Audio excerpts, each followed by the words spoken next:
All right, so creative freedom. We've got these campaigns to try and change artistic works, like change the cover. What do you think?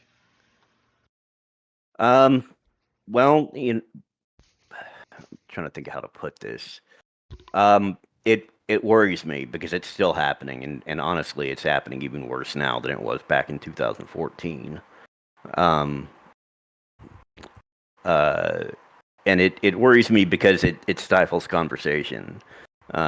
Creative freedom is a way that creativity is a way, and the creation of art is a way that people bring complicated topics that are difficult to broach into public discussion, and and pressuring people to change their creations. I mean, it's not a good way of facilitating conversation. Do you think that there are better ways than campaigns for people to criticize artists? Yeah, to one of the best ways is to create their own art, criticizing it.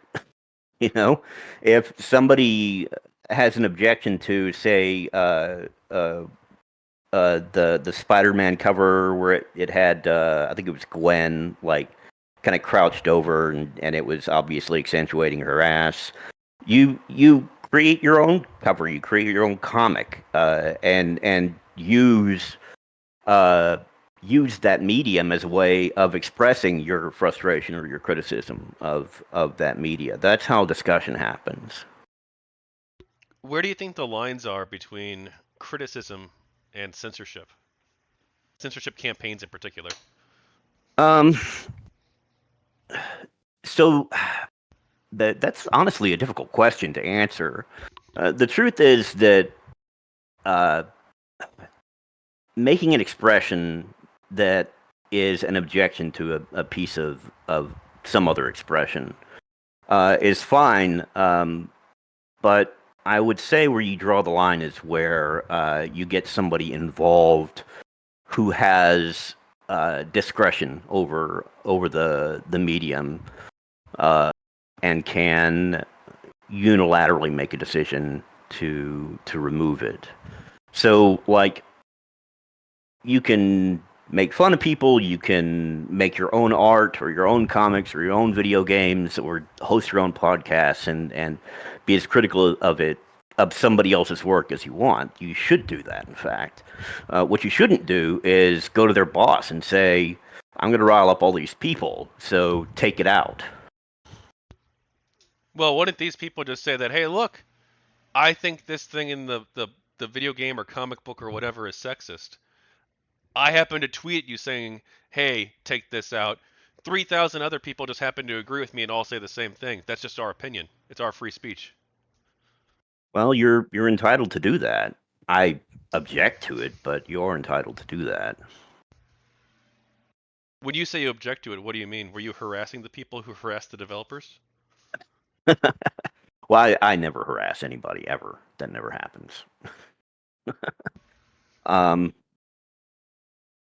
can you ask the question again? When you objected to the people who criticized the developers and demanded they remove stuff from their game by working in concert with other people who believed the same thing, Yeah, and what did that's you do to criticize them? me mostly. I just had discussion online. I I always had I always had an objection to ad campaign, like email campaigns where we're calling up their bosses and shit, and telling them, you know, I think you should, not do business with this company or with this person. And so I never engaged in that. Most of my objections were expressed either on podcasts or on Twitter. Oh, so you're talking about Operation Disrespectful Nod. You were not a supporter. No, I wasn't. When you argued with these people on the internet, did you did you dox them or threaten them or anything like that? Oh no, no, that's going way over the line. Do you think a lot of people in Gamergate did dox people or did threaten them when they got into these heated discussions? I'm sure that it happened. We know for a fact that at least the one kid got busted by the FBI for sending bomb threats to Anita Sarkeesian. So it definitely happened. But to be fair, he wasn't really GamerGate. It was just some stupid kid who got caught up in stupid kid stuff.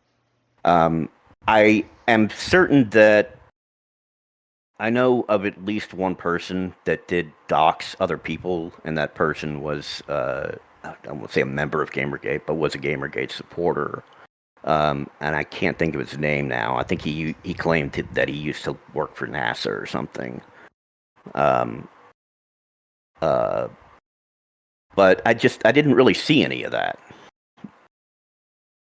Yeah, we can definitely get into the harassment portion a bit later.